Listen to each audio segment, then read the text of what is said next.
myths.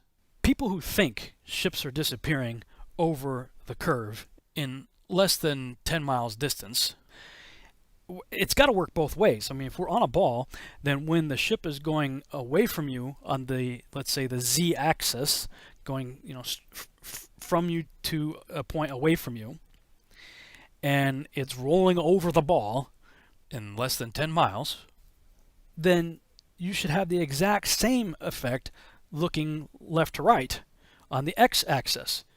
You should be seeing ships rolling up to the top of the ball and rolling down on the lateral x-axis. I mean, if it's a ball, they got to be rolling both ways, away from you and side to side. We never see that though. You can go to the beach and do a panoramic shot and put a parallel line over it, and from end to end, and this is a lot more than just 5 miles, there's no perceived curvature here. None. Flat as a pancake. In fact, these are some pictures I took on the beach at Malibu, California. And I went from there way up into the mountains above Pepperdine University and looked out. And I mean, easily there's got to be probably close to 100 miles left to right. The distance on the horizon there, it's got to be, quite a bit there. Put a parallel line over it, flat.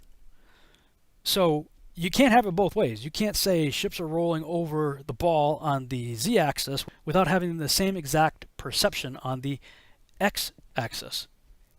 I was thinking about that while we were on Lake Michigan. We were on the east coast of the lake looking toward the west.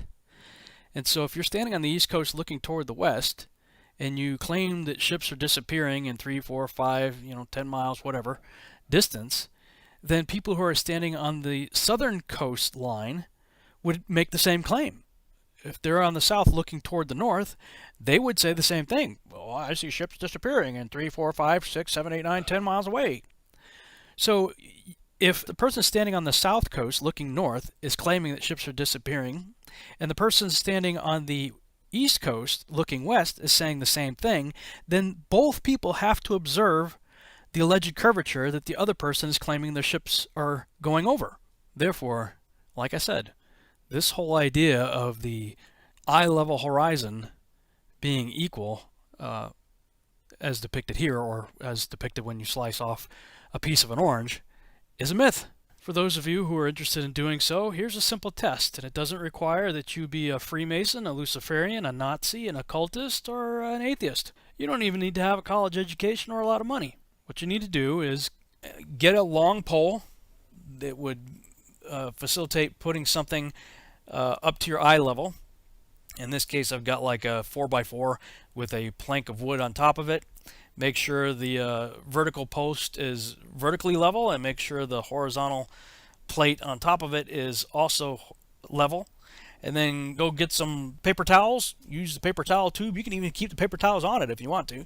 But if you have just an empty paper towel tube, you can set on, tape to the top of it, and then stand behind it such that your eyeball is looking right through it, and then just look straight ahead through this forced experiment right here that keeps everything looking straight.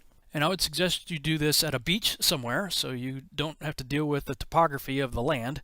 You're going to know that there aren't any peaks and valleys, mountains and canyons or whatever on the ocean. You're going to have a straight flat horizon.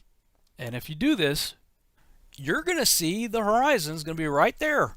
It's going to be right as you're looking through that tiny little field of view through that paper towel tube. You're going to see the horizon is going to be at eye level.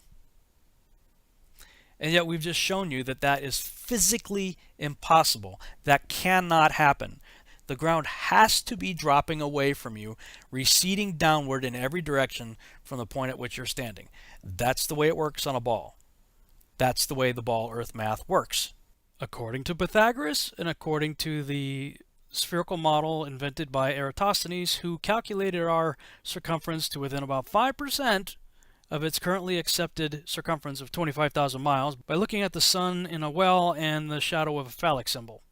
So as you can see, this produces an extremely interesting problem for the ballers. And frankly, it means that Pythagoras and Eratosthenes just handed a trump card to the flat earthers. And pardon the pun, but there's simply no way around this problem. Indeed, if the squares of a chessboard are 1 mile across All it takes is 3 moves for any flat earther to quickly put a ball earther into checkmate.